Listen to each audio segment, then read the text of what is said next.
Hello student, स्वागत है आप सभी का आज की स्पेशल वीडियो में। आज की इस वीडियो में बात करने वाले हैं आपकी बोर्ड एग्जाम 2023 एंड 24 के बारे में, जो कि मार्च 2024 के अंदर और मिड फर्ब से आपके एग्जाम स्टार्ट होने जा रहे हैं। अब देखिए, यहाँ पे जो बात हम करेंगे वो आपके टू द पॉइंट एग्जाम्स को लेकर है। मुझे फर्क नहीं पड़ता और ना ही आपको फर्क पड़ना चाहिए कि आपके प्री बोर्ड में क्या स्कोर रहा है, मिड टर्म में क्या स्कोर रहा है, या फिर आपके स्कूल में जो यूनिट टेस्ट हुए ना उसमें कितना स्कोर आप करके आए हैं। बिकॉज अब जो बात है ना वो आपके to the point board exams को लेकर है। वही डिसाइड करेगा कि आपके कितने नंबर आ रहे हैं, कितने परसेंटेज आप स्कोर कर रहे हैं। वो सभी चीजें आपके जो फाइनल एग्जाम है ना वही डिसाइड करने वाले हैं।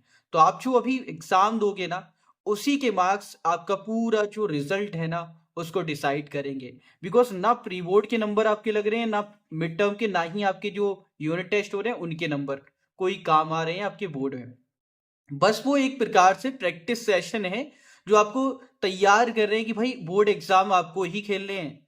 मींस आपकी वो प्रैक्टिस हो रही थी, अब ये फाइनल है, वो बोर्ड एग्जाम्स हैं। तो अगर आप एक ऐसे स्टूडेंट हैं जिनका बिल्कुल ही लो स्कोर रहा है, मतलब ऐसे स्टूडेंट जो बिल्कुल मार्जिन पे जाके पास हो रहे हैं या फिर पास भी नहीं हो पाए इन एग्जाम्स के अंदर, चाहे वो प्री बोर्ड हो या मिड टर्म हो, तो आप लोग भी एक अच्छे स्कोर डेफिनेटली क्रिएट कर सकते हैं। बिकॉज मैं आज वो आपको बताने वाला हूँ, वो सारे पॉइंट आपके लिए प्रैक्टिकली अप्लाई होंगे। और अगर आप इन बातों को फॉलो करते हैं, जो इंस्ट्रक्शन मैं आपको गिवन कर रहा हूँ, जो मटेरियल मैं आपको सजेस्ट कर रहा हूँ, अगर आप करते हैं ना तो आपका स्कोर ना बहुत अच्छा आएगा। 90+ इजीली आप स्कोर कर सकते हैं। बिकॉज अभी भी आपके पास में ओवरऑल अगर हम बात करें 40 दिन से भी ज्यादा का समय आपके पास बाकी है। तो आज की इस वीडियो को ध्यान से देखना और समझना किन बातों पर मैं इशारा कर रहा हूं।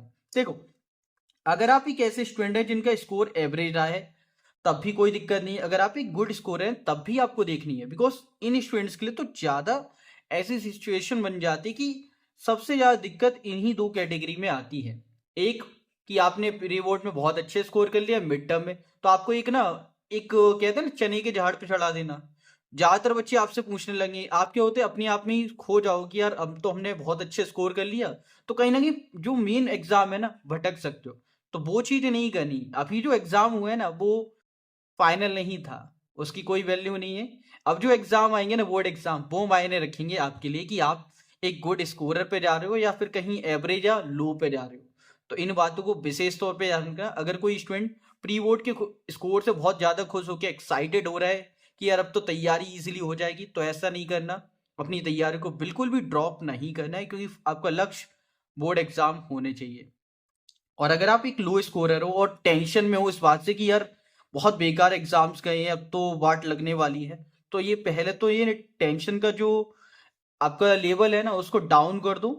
ठीक है, टेंशन एकदम नेग्लेक्ट कर दो और फोकस को ना इंक्रीज कर दो, अप कर दो फोकस को। बिकॉज अगर आपको फोकस सही रहेगा ना तो यार दिक्कत नहीं आएगी आपके प्री बोर्ड में। अगेन कह रहा हूँ, मिड टर्म कोई मायने नहीं है। अब मैं समझाता हूँ ऐसा क्यों कह रहा हूँ। देखो, आपका जो रिजल्ट बने वो 100 मार्क्स का होगा, आप सभी जानते हैं। आपका जो लैब एग्जाम है, जो टीचर्स के हाथ में डिसीजन होता है, स्कूल वाले देते हैं, आपका मायने रखता है ये एग्जाम। ये जो थ्योरी एग्जाम, जो बोर्ड एग्जाम होगा ना फाइनल वन, 80 नंबर का, वही आपके नंबर डिसाइड करेगा। बिकॉज इसमें है ना एक ऐसे स्टूडेंट जिसके बिल्कुल नंबर नहीं है उसको भी 20 में से 20 मिलने हैं।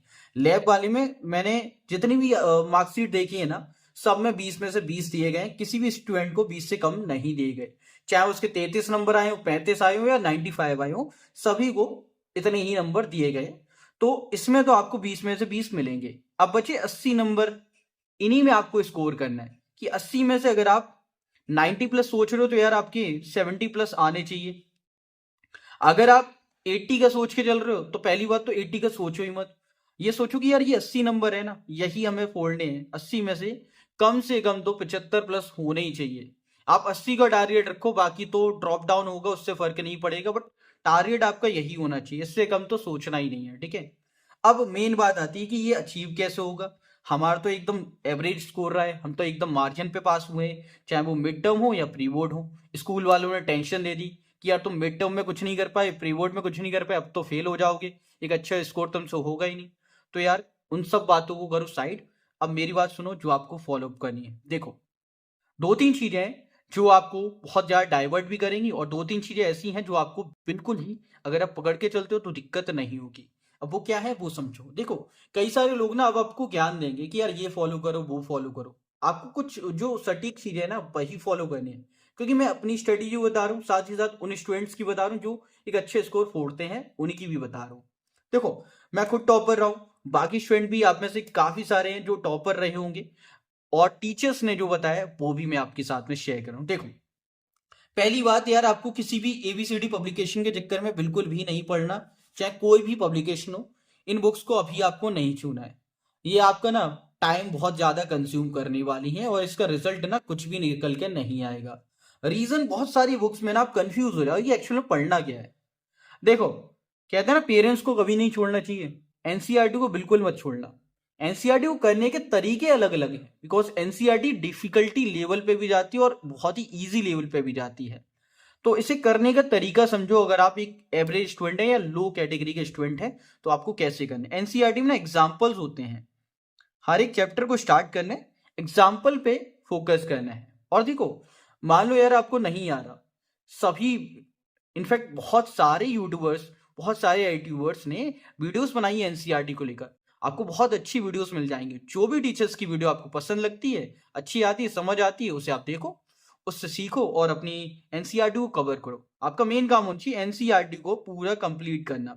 और एग्जाम्पल बहुत सारे स्टूडेंट नेगलेक्ट कर देते हैं। यार एग्जाम्पल बिल्कुल मत छोड़ना, एग्जाम्पल बहुत इंपॉर्टेंट है।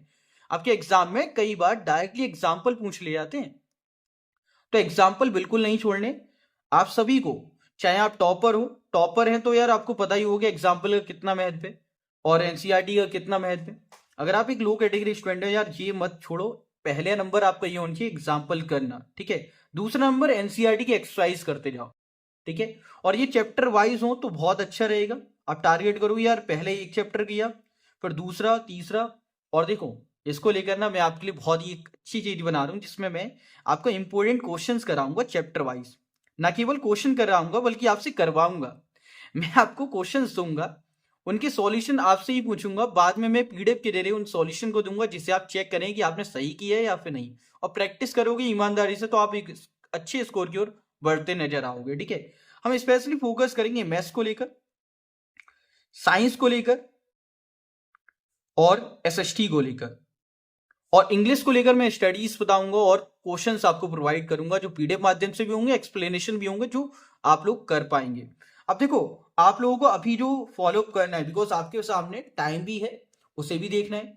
तो आपका पहला लक्ष्य होना चाहिए एनसीईआरटी के सभी एग्जाम्पल्स करना। क्योंकि पेरेंट्स को अच्छे से मना लो, आपकी बाकी चीजें तो हो जाएंगी। कहते हैं ना कि यार घर पे पूजन हो गया ना, माँ बाप खुश हैं तो सारे तीर्थ स्थल हो गए, ठीक है। तो एनसीईआरटी के एग्जाम्पल प्लस एक्सरसाइज आपको अच्छे से कर लेनी है, ठीक है। उसके बाद में आपका मेन लक्ष्य होना चाहिए पीवाईक्यू। देखो, किसी भी एग्जाम की तैयारी कर रहे हो, अगर आपको ये नहीं पता एग्जाम में आएगा क्या, तो यार आप कंफ्यूज हो जाओगे। सो पीवाईक्यू आपको जरूर से करने। पीवाईक्यू का मैं पूरा फोल्डर आपको प्रोवाइड कर दूंगा, 5 साल के पीवाईक्यू आपको मिल जाएंगे हर एक विषय के, तो आप कर लेना। फ्री ऑफ कॉस्ट है, लिंक में प्रोवाइड कर दूंगा, तो वो आप देख सकते हैं, ठीक है। अब इसके बाद में आपको कुछ और नहीं करना। पीवाईक्यू करने का ना तरीका बता रहा हूँ, समय बता रहा हूँ। देखो, एग्जाम्स के बीच में ना आपको बहुत सारा समय मिलेगा, उस समय को यूटिलाइज करना है। उस समय ही आपको पीवाईक्यू सॉल्व करने हैं। और पीवाईक्यू सॉल्व करने का तरीका आप समझो, बिकॉज ऐसा ना हो कि यार छाप रहे हो कहीं से, नहीं। पीवाईक्यू एकदम एग्जाम की तरह होना चाहिए। जैसे आप पेपर देते हो ना, वैसे ही आपको पीवाईक्यू सॉल्व करने। छत पे बैठ जाओ, एक तो विटामिन डी लो, साथ ही साथ अपने पेपर को सॉल्व करो। 3 घंटे का अलार्म सेट करो, यार 3 घंटे मुझे कंप्लीट करना है। जैसे एग्जाम देते हो वैसे देखो कि यार कितने क्वेश्चन रह गए, कितना डिफिकल्टी लेवल है, क्या रहा मेरे एग्जाम का। बाकी आपका कोई भी सीनियर हो या फिर ट्यूशन में टीचर हो, या आपके कोई भी पर्सन जो आपके मेंटोर हो, उनसे आप चेक कराओ। अगर आपके पास में कोई भी मेंटोर नहीं है तो आप मुझे ईमेल कर सकते हैं, मैं आपके आंसर्स को जांचूंगा, आपको बताऊंगा क्या मिस्टेक्स हैं। वो भी हम एक सेशन के माध्यम से कंडक्ट करेंगे, जिसमें आपकी और हेल्प कर पाऊंगा मैं, ठीक है। अभी आपको क्या करना है, पहला नंबर आपका होना चाहिए एनसीईआरटी एग्जाम्पल और एक्सरसाइज करना, ठीक है। दूसरा है पीवाईक्यू सॉल्व करना। और अगेन मैं बात करूं कि यार किसी पब्लिकेशन के चक्कर में मत पड़ना। अगर एनसीईआरटी नहीं किया तो कुछ नहीं हो पाएगा आपसे। पहला काम आपका एनसीईआरटी करना होना चाहिए। अगर आप एक अच्छे स्कोर खोलना चाहते हो ना, पहले इसे कर लो, ठीक है। क्योंकि आपको ना डिस्ट्रैक्ट करने के लिए बहुत सारी चीजें होंगी। तो इससे बचो, आप जो मेन पॉइंट्स हैं उनको फॉलो अप करो, आपका स्कोर ना बहुत अच्छा आएगा। चाहे वो साइंस हो, मैथ्स हो, इंग्लिश हो या फिर अदर सब्जेक्ट हो। अगर आपको एक अच्छे स्कोर फोड़ना है 90 प्लस इजीली आप फोड़ सकते हो अगर आप एनसीईआरटी को बहुत अच्छे से करके जा रहे हो तो। बाकी मैं आपके लिए क्वेश्चंस भी प्रोवाइड करने वाला हूं आने वाली वीडियोस में, तो आप जरूर से हमारे चैनल को सब्सक्राइब कर लें और फॉलो अप कर लें, ताकि आपको आने वाले समय में हर एक वीडियो मिलती रहे समय पे, और साथ ही साथ पीडीएफ मिल जाए, इंपॉर्टेंट क्वेश्चन मिल जाए, ताकि आप इस स्कोर को इजीली अचीव कर पाए। इस वीडियो में इतना ही। पसंद आई तो इस वीडियो को अपने सभी दोस्तों के साथ में शेयर करें, लाइक करें, और कोई भी क्वेरी या सजेशन है कमेंट बॉक्स में जरूर से मेंशन करें। मिलते हैं एक और वीडियो में, तब तक के लिए जय हिंद, जय भारत, बाय दोस्तों।